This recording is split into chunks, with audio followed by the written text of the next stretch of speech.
Hello ವೀಕ್ಷಕರೇ, welcome to my channel. ಇವತ್ತು ನಾವು ಹೀರೆಕಾಯಿ ಎಣ್ಗಾಯನ್ನು ಮಾಡ್ತಾಯಿದ್ದೀನಿ. ಬನ್ನಿ ಹಾಗಾದರೆ ಹೇಗೆ ಮಾಡೋದು ಅಂತ ನೋಡೋಣ. ನಾನು 1 kg ಹೀರೆಕಾಯನ್ನು ತೊಗೊಂಡಿದ್ದೀನಿ.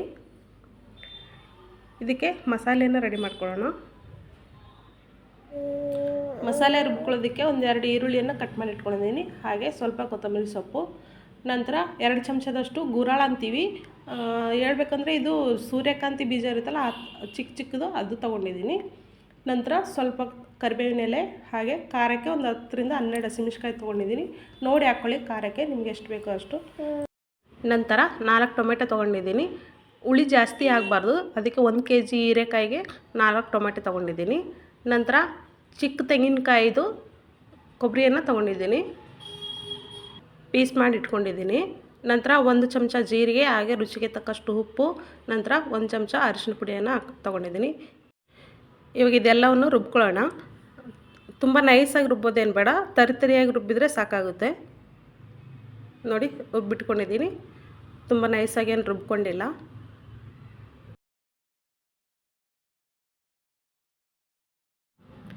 ಇಷ್ಟು ರುಬ್ಬಿಟ್ಕೊಂಡ್ರೆ ಸಾಕಾಗುತ್ತೆ. ನೋಡಿ, ನಾನು 1 kg ಹೀರೆಕಾಯಿಯನ್ನು ಈ ರೀತಿ ಸಿಪ್ಪೆಯನ್ನು ತೆಗೆದುಬಿಟ್ಟು 2 ಇಂಚು ಪ್ರಕಾರ ಕಟ್ ಮಾಡಿ ಇಟ್ಕೊಂಡಿದ್ದೀನಿ. ಒಂದೊಂದು ಪೀಸಲ್ಲಿ ಈ ರೀತಿ 4 ಸೀಳನ್ನು ಸೀಳ್ಕೋಬೇಕು. ಫುಲ್ ಸೀಳೋದಲ್ಲ, ಮುಕ್ಕಾಲು ಭಾಗ ಸೀಳಿದರೆ ಸಾಕಾಗುತ್ತೆ. ನೋಡ್ತಿದ್ದೀರಲ್ವ, ಇಷ್ಟು ಸೀಳಿ ಎಲ್ಲವನ್ನು ಪೀಸ ಇಟ್ಕೊಂಡಿದ್ದೀನಿ ನಾನಿವಾಗ. ನೋಡಿ, ಎಲ್ಲನೂ ಕಟ್ ಮಾಡಿ ಇಟ್ಟಿದ್ದೀನಿ.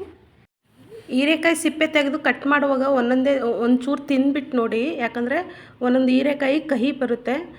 ನೋಡ್ದೇ ಹಾಕ್ಬಿಟ್ರೆ ಏನಾದರೂ ಹೀರೆಕಾಯಿ ಕಹಿ ಇದ್ದರೆ ಇಡೀ ಎಲ್ಲ ಪಲ್ಯ ಕೂಡ ಕಹಿ ಆಗಿಬಿಡುತ್ತೆ, ತಿನ್ನೋದಕ್ಕಾಗೋದಿಲ್ಲ. ಒಂದ್ಸರಿ ಚೆಕ್ ಮಾಡಿಕೊಂಡು ಕಟ್ ಮಾಡಿ ಇಟ್ಕೊಳ್ಳಿ. ಇವಾಗ ಇದಕ್ಕೆ ಮಸಾಲೆನ ತುಂಬೋಣ. ನೋಡಿ, ಒಂದೊಂದೇ ಪೀಸ್ಗೆ ಈ ರೀತಿ ಮಸಾಲೆನ ತುಂಬ್ಕೋಬೇಕಾಗುತ್ತೆ. ನೋಡಿ, ಕಟ್ ಮಾಡಿ ಇಟ್ಕೊಂಡಿರೋಂಥ ಎಲ್ಲ ಪೀಸ್ಗಳಿಗೆ ಈ ರೀತಿ ಮಸಾಲೆನ ತುಂಬಿಟ್ಕೊಂಡಿದ್ದೀನಿ.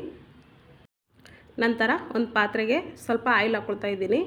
ಆಯಿಲ್ ಬಿಸಿ ಆದ ನಂತರ ಮಸಾಲೆನ ಹಚ್ಚಿಟ್ಕೊಂಡಿರೋಂಥ ಎಲ್ಲ ಹೀರೆಕಾಯಿ ಪೀಸ್ಗಳನ್ನು ಹಾಕ್ಕೊಳ್ತಾ ಇದ್ದೀನಿ. ಸರಿ ಟ್ರೈ ಮಾಡಿ ನೋಡಿ. ಈ ರೀತಿ ಹೀರೆಕಾಯಿ ಎಣ್ಗಾಯಿ ಪಲ್ಯ ಮಾಡ್ಕೊಂಡು ತಿಂದರೆ ತುಂಬ ರುಚಿಯಾಗಿರುತ್ತೆ. ರೊಟ್ಟಿಗೆ, ಚಪಾತಿಗೆ ತುಂಬ ಕಾಂಬಿನೇಷನ್ ಚೆನ್ನಾಗಿರುತ್ತೆ. ಹೀರೆಕಾಯಿ ಪೀಸ್ಗಳಿಗೆ ಮಸಾಲೆ ತುಂಬಿ ಇನ್ನೂ ಉಳಿದಿರುವಂಥ ಮಸಾಲೆ ಕೂಡ ಹಾಕ್ಕೊಳ್ತಾ ಇದ್ದೀನಿ. ನಂತರ ಒಂದು 2-3 ನಿಮಿಷದವರೆಗೂ ಈಗ ಆಯಿಲ್ನಲ್ಲಿ ಚೆನ್ನಾಗಿ ಫ್ರೈ ಮಾಡ್ಕೊಳ್ಳಿ. ನೋಡಿ, ನಾನು ಒಂದು 2 ನಿಮಿಷದವರೆಗೂ ಈಗ ಚೆನ್ನಾಗಿ ಫ್ರೈ ಮಾಡ್ಕೊಂಡಿದ್ದೀನಿ. ಇವಾಗ ಇದಕ್ಕೆ 1 ಲೋಟದಷ್ಟು ನೀರನ್ನು ಹಾಕ್ಕೊಳ್ತಾ ಇದ್ದೀನಿ ಬೇಯಿಸ್ಕೊಳ್ಳೋದಕ್ಕೆ.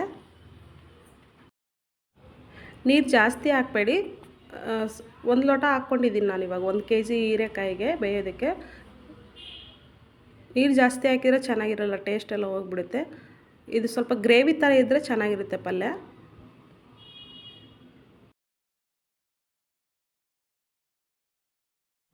ನೀರು ಹಾಕಿದ ನಂತರ ಒಂದು ಸರಿ ಚೆನ್ನಾಗಿ ಮಿಕ್ಸ್ ಮಾಡ್ಕೊಳ್ತಾ ಇದ್ದೀನಿ. ಮಿಕ್ಸ್ ಆದ ನಂತರ ಒಂದು ಮುಚ್ಚಳನ ಮುಚ್ಚಿ ಬೇಯೋದಕ್ಕೆ ಬಿಡೋಣ. ಮಧ್ಯೆ ತೆಗೆದುಬಿಟ್ಟು ಮಿಕ್ಸ್ ಮಾಡ್ತಾ ಇರಬೇಕು, ಇಲ್ಲಾಂದರೆ ಸೀದೋಗಿಬಿಡುತ್ತೆ. ನೋಡಿ, ಇವಾಗ ನಾನು ಚೆನ್ನಾಗಿ ಬೇಯಿಸ್ಕೊಂಡಿದ್ದೀನಿ ಹೀರೆಕಾಯಿ ಎಣ್ಗಾಯನ್ನು. ಇದು ಬೇಯೋದಕ್ಕೆ ಒಂದು 20 ನಿಮಿಷನಾದರೂ ಟೈಮ್ ತಗೊಳುತ್ತೆ. ಕಡಿಮೆ ಉರಿಯಲ್ಲಿ ಬೇಯಿಸ್ಕೋಬೇಕು, ಇಲ್ಲಾಂದರೆ ತಳ ಹಿಡಿಯುತ್ತೆ. ನೋಡಿ, ಚೆನ್ನಾಗಿ ಬೆಂದಿದೆ. ನೀವು ಒಂದ್ಸರಿ ಟ್ರೈ ಮಾಡಿ ನೋಡ್ತೀರಾ ಅಂತ ಭಾವಿಸ್ತೀನಿ. ತುಂಬ ಟೇಸ್ಟ್ ಕೂಡ ಚೆನ್ನಾಗಿರುತ್ತೆ. ಹೊಸಬ್ರಿನ್ನೂ ಯಾರಾದರೂ ನಮ್ಮ ಚಾನಲನ್ನು ಸಬ್ಸ್ಕ್ರೈಬ್ ಮಾಡ್ಕೊಂಡಿಲ್ಲ ಅಂದರೆ ಪ್ಲೀಸ್ ನಮ್ಮ ಚಾನಲ್ನ ಸಬ್ಸ್ಕ್ರೈಬ್ ಮಾಡೋದನ್ನು ಮರಿಬೇಡಿ. ನಾವು ಮಾಡುವಂಥ ಎಲ್ಲ ವೀಡಿಯೋಗಳು ನಿಮಗೆ ನೋಟಿಫಿಕೇಷನ್ ಮುಖಾಂತರ ತಲುಪುತ್ತೆ. ಪ್ಲೀಸ್ ಲೈಕ್ ಮಾಡಿ, ಶೇರ್ ಮಾಡಿ, ಕಮೆಂಟ್ ಮಾಡಿ. ನೋಡಿ, ಹೀರೆಕಾಯಿ ಎಣ್ಗಾಯಿ ರೆಡಿಯಾಗಿದೆ. ಇದು ಚಪಾತಿಗೆ, ರೊಟ್ಟಿಗೆ ತುಂಬ ಚೆನ್ನಾಗಿರುತ್ತೆ ಕಾಂಬಿನೇಷನ್ನು. ನೀವು ಒಂದ್ಸರಿ ಟ್ರೈ ಮಾಡಿ ನೋಡಿ.